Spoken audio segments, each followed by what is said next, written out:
मागील 20 वर्षापासून समाजसेवा करत आहे आणि समाजसेवा करताना मला असं वाटलं की मी एक नगरसेवक म्हणून उभा झालो, लोकांसमोर गेलो होतो, लोकांची जास्त मदत करू शकतो, म्हणून मी या कामासाठी नगर परिषदमध्ये उभा झालो आहे। रामनगरमध्ये विकास तर तसंही मंत्री महोदयांनी भरपूर केला आहे, पालकमंत्र्यांनी। आमचा एक प्रश्न होता, 100 वर्षापासून पेंडिंग होता, तो प्रश्न पालकमंत्र्यांनी पाठपुरावा करून ते पूर्ण केला। आज आम्ही जे भाडेपट्ट्यानं राहत होतो, आज आम्ही मालकी हक्कानं राहून राहिलो। आम्हाला त्याबद्दल त्यांना मनापासून खूप त्यांचा आभार, धन्यवाद। केंद्रापासून महाराष्ट्रापर्यंत, महाराष्ट्रापासून वर्धे तरी नगरपालिकाची सरकार येईल, सत्तेत राहील नगरपालिका, तो विकास हा निश्चितच होणार आहे।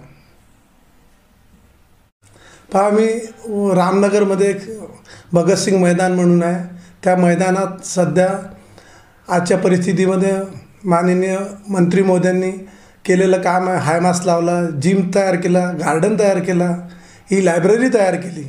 आणि मी त्यांना एक विनंती करणार आहे की बा इथे एक छोटासा स्टेडियम तयार करा, जेणेकरून जे इच्छे लोक 5 किलोमीटर दूर आंबेडकर पुतळ्याजवळ जातात, त्यांना ही जागा खूप कमी पडते, म्हणून इथेच रामनगर इथे त्यांनी छोटासा एक स्टेडियम म्हणून इथं तयार करून आम्हा सगळ्यांना द्यावं।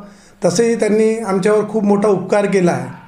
100 वर्षापासून जे लीजचा मुद्दा होता, आम्ही भाडेपट्ट्यावर राहत होतो, ते भाडापट्टा आज त्यांनी मालकी हक्कामध्ये तब्दील करून दिला। त्याबद्दल मनापासून त्यांचा आम्ही आभार मानतो आणि त्यांना धन्यवाद देतो। तसेच आज एवढा 100 वर्षाचा प्रवास होता ह्या लीजचा, हा प्रवास त्यांनी थोडक्यात म्हणजे अवघ्या 10-11 वर्षामध्ये खिचून आणला आणि त्यांनी हा आम्हाला मालकी हक्कानं हा पट्टा करून दिला।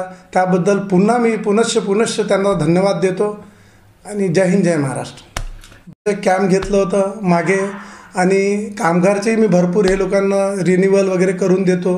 माझ्याकडनं जे कोणी माझ्या इथे ऑफिसमध्ये जनसंपर्क कार्यालयामध्ये येतात, मी सगळ्यांची मदत करायला तयार आहे। अवघा 24 तास मी त्यांच्या सेवेसाठी उभा आहे। त्यांनी मला नगरसेवक म्हणून, मी या नगर परिषद निवडणुकीमध्ये प्रभाग क्रमांक 14मधून उभा आहे, त्यांनी मला भरघोस मताने निवडून द्यावं अशी मी त्यांना विनंती करतो रामनगरवासींना।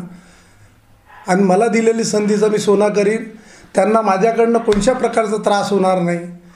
अवघ्या रात्री त्यांनी मला फोन केला की दादा मला हे जरूरत आहे, मी आज 20 वर्षापासून रुग्णमित्र सेवा चालवत आहे आणि माझी पंडित दीनदयाल उपाध्याय अंत्योदय फाउंडेशनद्वारा रुग्णमित्र सेवा चालू आहे।